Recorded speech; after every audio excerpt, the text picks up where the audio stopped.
और आज चूंकि बात सिर्फ बजट की हो रही है, चूंकि एक ऐसा दिन है जिसमें बजट पेश होना, तो इसलिए हर तरफ डिस्कशन भी बजट से मुताल्लिक ही हो रही होती है। और ऐसे में हमारा पैनल हमें ज्वाइन कर चुका है, जिसमें मजीद इस पर हम बात भी करेंगे। एहसन मलिक साहब ने ज्वाइन किया है, इकोनॉमी के एनालिस्ट हैं। अस्सलाम वालेकुम जी, वेलकम टू द शो। कैसे हैं आप? Great to have you. उनके साथ साथ प्रेसिडेंट है Faisalabad chamber of commerce and industry की रुबीना अमजद साहिबा, वो भी हमें ज्वाइन कर रही हैं। आप ना सिर्फ इसकी प्रेसिडेंट है बल्कि इसके साथ साथ एक वुमेन एक्सपोर्ट डिस्प्ले सेंटर कायम करने के मनसूबे पर काम भी कर रही हैं। बहुत शुक्रिया रुबीना साहब, आपने भी ज्वाइन किया। एहसन साहब, आपसे स्टार्ट करता हूँ। ब्रेक में इनसे सवाल किया कि अच्छा क्या उम्मीद है आपको बजट से, सर जवाब क्या था आपका?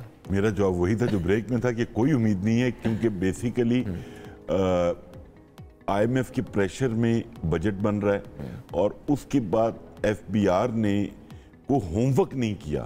बेसिकली होमवर्क से मुराद मेरी ये है कि मैडम रुबीना मुझे सेकंड करेंगी कि ग्राउंड रियलिटी पे जो बिजनेसमैन कम्युनिटी प्रॉब्लम फेस कर रही है उसको जज किए बगैर आप सिर्फ एग्जिस्टिंग टैक्स नंबर्स को इन्हेंस कर दें तो उसका इम्पैक्ट वही आएगा जैसे अभी प्रेजेंट आप का जो टारगेट है इस माली साल का 9,400 अरब का, उसमें भी मेरे ख्याल में एंड पे 250-300 अरब की शॉर्टफॉल आ जाएगी। तो फिर आप ये 12,970 का जो अभी आप लेकर चल रहे हैं और जिस सर्कमस्टांसेस में इस वक्त पब्लिक है, बिजनेसमैन है, तो मतलब वो आप ये टारगेट कैसे पूरा करेंगे? और मुझे ये समझ नहीं आती, IMF माशाल्लाह 1 मिनट में रिस्पॉन्ड करता है। अभी कुछ अर्सा पहले हमारी गवर्नमेंट ने अनाउंस किया कि हम मोटर बाइक्स वालों को, छोटी गाड़ी वालों को हम पेट्रोल की प्राइस जो है वो थोड़ी सी एडजस्ट करके कम करके दे देंगे। और उसमें 1 मिनट में पाकिस्तान की जो हेड है IMF की, उन्होंने रिस्पॉन्ड किया नहीं हम ये नहीं करने देंगे। तो फिर उनको IMF को ये नजर नहीं आता कि ये जो फाइनेंस डिवीजन है या FBR है, ये जो बजट की प्रिपरेशन कर रहा है, इससे तो सिर्फ एग्जिस्टिंग सैलरीड क्लास या जो बिजनेस कम्युनिटी है जो टैक्स पे कर रही है, सिर्फ वो मुतासर होगी। इस पर रुबीना साहब से कमेंट ले भी लेते हैं। रुबीना साहब, आप बजट से आपकी तवक्कुआत क्या है? जब हम इंडस्ट्री की बात करते हैं, बिजनेस की बात करते हैं, जिस तरह इससे पहले अभी एहसन साहब ने कहा, उससे पहले भी जो हमारे पैनलिस्ट थे वो यही बात कर रहे थे कि नहीं देखा जा रहा ग्राउंड रियलिटीज़ को, नहीं पूछा जा रहा, तजावीज़ नहीं ली जा रही, मुशावरत नहीं की जा रही, बस बजट पेश कर रहे हैं। सबसे पहले तो जी I am really thanks the president of Faisalabad chamber के टीवी ने इनिशिएटिव लिया कि चैम्बर्स को इन्वॉल्व किया इसमें। और क्योंकि वैसे तो चैम्बर्स को बिल्कुल इतनी इम्पोर्टेंस नहीं दी जाती, बल्कि ना होने के बराबर, तो आज वाकई बहुत इम्पोर्टेंट डे है। और जैसा कि अभी हमारे ये एहसन साहब ने और अनुमान बात कर रहे हैं कि इसका वाकई हम अंडर प्रेशर हैं IMF के, और उसमें कोई भी ऐसी हमारे से भी बहुत अच्छे से प्रपोजल्स ली जाती हैं और हर साल ली जाती रही हैं, लेकिन आई डोंट नो कि मुझे नहीं लगा कि वो उन प्रपोजल्स पे कभी वर्कआउट किया गया हो या कभी वो सामने हमें नजर आई हो कि हमने जो इतना टाइम लगाकर इतनी कॉन्फ्रेंसेस करके एक प्रपोजल्स बनाते हैं और देते हैं कि उनको देखा जाता है। लेकिन इस वक्त जो सबसे ज्यादा कम्युनिटी जो मुतासर है वो आपको पता है कि वो बिजनेसमैन है। और इंडस्ट्री का हाल आप खुद देख रहे हैं कि इतनी इंडस्ट्रीज बंद हो रही हैं कि फैसलाबाद में आपको, जैसा कि ये टेक्सटाइल हब है, कि मतलब कि उस वक्त इंसान परेशान हाल है कि बिजनेसमैन जो बाकायदा लिटरली रो रहे हैं, क्योंकि कोई टेक्सटाइल इंडस्ट्री बहुत मुतासर हुई है। और जैसे कि आपने टैक्स की बात की है कि जो ऑलरेडी अच्छे टैक्स पेयर्स हैं, जो टैक्स दे रहे हैं, मजीद उन्हीं को निशाना बनाया जा रहा है। और मुझे तो इतनी अच्छी मुझे भी इतनी होप नहीं है, लेकिन बहरहाल हम अल्लाह से दुआ गो हैं कि अल्लाह ताला कोई ऐसा रास्ता निकाल देगा। लेकिन अगर देखा जाए तो चीज हमारे सामने नहीं आ रही कि हमें हो कि टैक्स कोई कम होगा, बल्कि तवक्कुआत यही है कि टैक्स बढ़ेंगे। और लेकिन जैसा कि आप देख रहे हैं कि हमारी वुमेन कितना हिस्सा है पॉपुलेशन का, बताने की जरूरत नहीं है। और यहाँ पे पूरी कॉटेज इंडस्ट्री जो है वो वुमेन पे जो है डिपेंड करती है। लेकिन टैक्स फियर की वजह से मेरे पास 200 मेंबर्स हैं, लेकिन फैसलाबाद में बहुत सारी लेडीज जो है वो बिजनेस कर रही हैं, लेकिन फियर ऑफ टैक्स की वजह से अपने बिजनेसेस को जो है वो रजिस्टर नहीं करा पाती। बहुत समझाया जाता है कि इसमें ऐसी कोई बात नहीं, लेकिन जैसे कि पहले एक आयत कहा कि ये एक ऐसी बात है कि उनको एक डर बैठ जाता है कि पता नहीं टैक्स है कि क्या चीज है। तो ज़ाहिर है अवेयरनेस की बहुत ज्यादा जरूरत है और उनको ये बताने की जरूरत है कि इसे डरने की आपको जरूरत है, बट ऑब्वियसली ये जो ट्रस्ट है ये डेवलप करना अवेयरनेस के पर्सपेक्टिव से हुकूमत का काम भी है। अच्छा रुबीना साहब, आप लोगों की तरफ से प्रपोजल दिया गया है इस मर्तबा भी?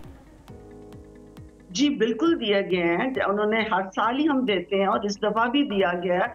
और इस दफा भी यही कहा गया कि इतने लोग काम करने वाले हैं कि अगर इसको देखा जाएगा, फीमेल्स को थोड़ा फैसिलिटेट करें, कोई टैक्स में उनकी रिडक्शन को थोड़ी सी छूट दे दें, को फर्स्ट 2-3 इयर्स के लिए उनको कुछ टैक्स की शरह कम रखें, तो शायद लेडीज को इंसेंटिव मिले।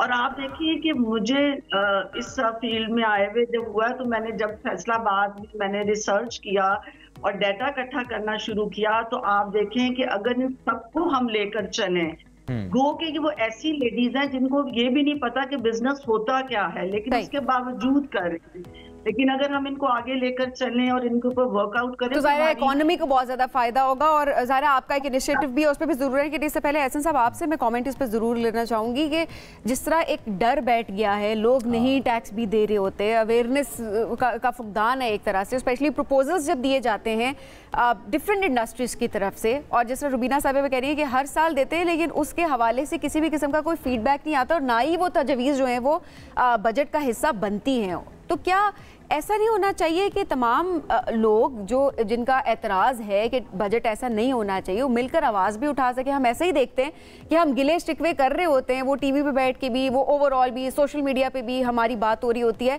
लेकिन एक्चुअली हम प्रैक्टिकली क्या कर रहे होते हैं फिर?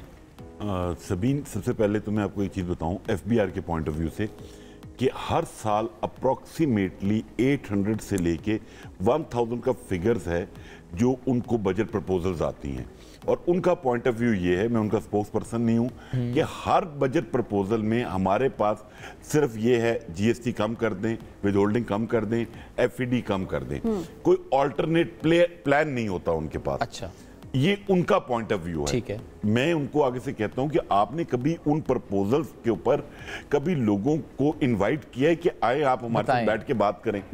आपने कभी इनिशिएटिव लेने की कोशिश की? और मैं अभी बहन अभी जो बात कर रही थी रुबीना साहिबा, मैं बल्कि इनसे पूछना चाहता हूँ, ये जो लेडीज़ के लिए काम कर रही हैं, तो क्या फैसलाबाद में ऐसा कोई सेटअप नहीं है कि जैसे लाहौर LTU में क्या आप काम कर लें और उसके बाद FBR में सेटलमेंट हो जाती है? जैसे भी पिछले दिनों काफ़ी एक बहुत बड़ी हुई, पता होगा, जी, बिल्कुल। एयर कंडीशनिंग एक कंपनी थी, उसकी को 8 करोड़ की रिश्वत का मामला था। बिल्कुल।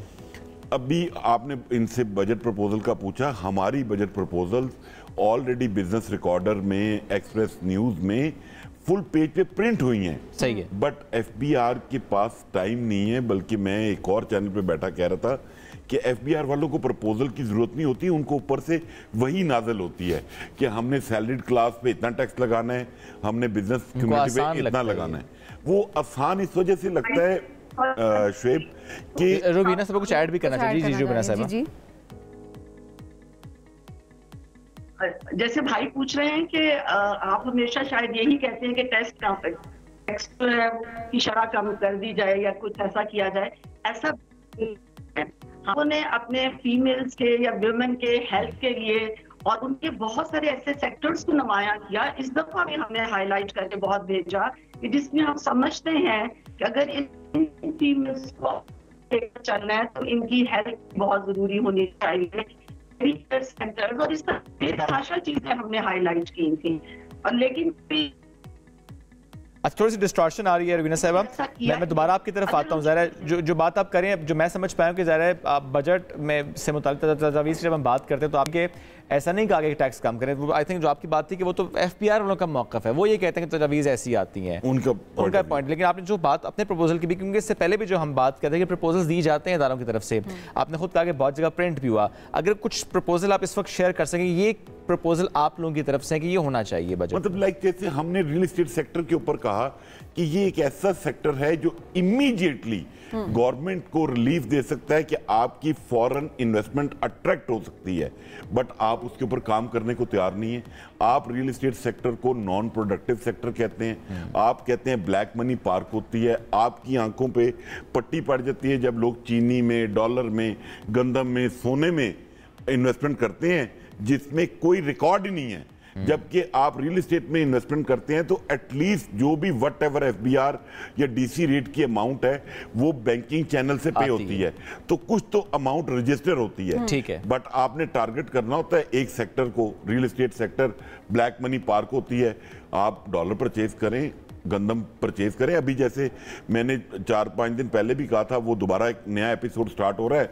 अब चीनी एक्सपोर्ट होने लगी है और इंशाल्लाह ताला और 2 महीने बाद पता लगेगा शॉर्ट हो गई है और फिर कहेंगे और दोबारा अब इंपोर्ट करनी है, जैसे गंदम में हमने किया था। तो मेरी तो आपके चैनल से तवज्जो से प्लीज इसको जरा हाईलाइट रखें और इस चीज को आप टाइम डेट के साथ रखें कि हम लोगों ने पहले कहा था कि प्लीज आप अपने रिकॉर्ड चेक करें। डाटा तो आपने गवर्नमेंट ने शेयर करना ही नहीं है कि हमारी रिक्वायरमेंट कितनी है और इस वक्त अवेलेबल कितनी है, क्योंकि शुगर में भी कार्टलाइजेशन है। बिल्कुल, और जब तक हम इन लोगों को सपोर्ट करते रहेंगे तब तक ये मसले इसी तरह बढ़ते रहेंगे। वक्त मुख्तसर साहब बहुत शुक्रिया सर, साथ मौजूद थे। रवीना साहब शुक्रिया, साथ मौजूद थी। वक्त मुख्तसर इसलिए मजीद बात कर नहीं पाया।